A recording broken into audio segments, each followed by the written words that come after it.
their extreme ideology poses a medium and long-term threat.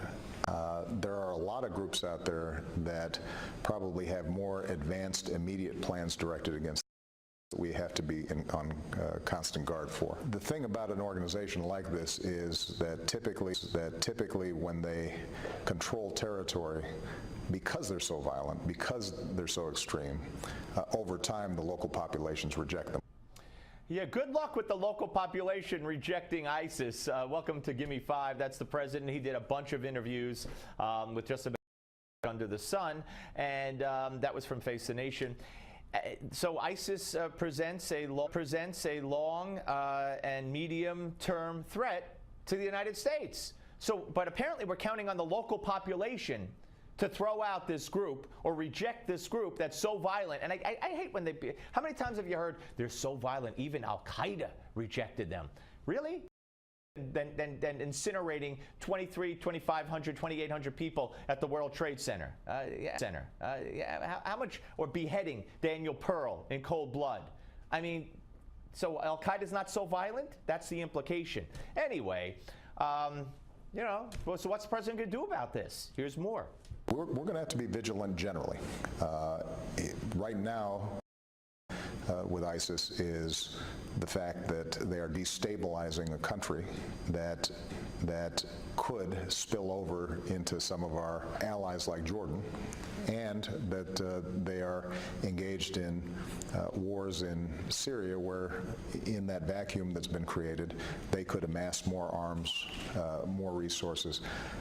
But I think to recognize that ISIS is just one of a number of organizations that we have to stay focused on. Really? I thought the terror threat was eradicated. I thought Al-Qaeda was decimated. It was decimated. Mika Brzezinski asked him that, and he said, they were. They were. I guess they undecimated themselves, if that's a word. ISIS is eradicating the Jordanian border. They're eradicating the Syrian border. They're setting up a jihadist state. They say Israel next. And Obama's counting on the people to reject them because they're too extreme.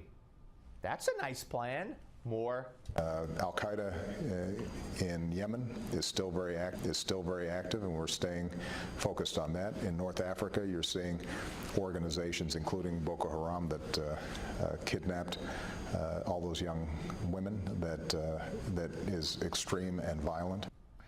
Boko Haram. I didn't know they were extreme and violent. That's how he identifies Boko Haram. They kidnapped all those young women. They slit the throats of many young boys, and they've raped and pillaged and murdered many people throughout the country in Nigeria, and Christians especially. But no, he identifies them as the ones who kidnapped those young girls. That's how Michelle Obama put forth Boko Haram to us too, if you recall. Their goal is to make sure girls don't get an education. No, it's way beyond that.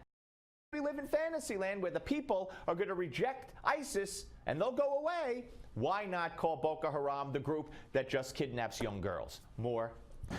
And you know, this is going to be a global challenge, and one that the United States is going to have to address, but we're not going to be able to address it alone. And as I said yesterday, what we can't do is think that we're just going to play whack-a-mole and send U.S. troops occupying various countries wherever these organizations pop up. We're going to have a more focused, targeted strategy, and we're going to have to partner and train local law enforcement and military to do their jobs as well. His new favorite expression, whack-a-mole.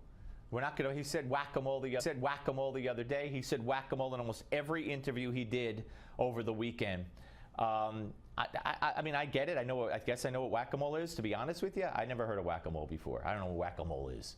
I grew up in Brooklyn. I played a lot of games, but whack-a-mole, I don't know. Maybe it's a military term, and I'm ignorant. What is it? Adam's like, it's a game. It's a boardwalk game. Whack-a-mole. I know nothing about whack-a-mole.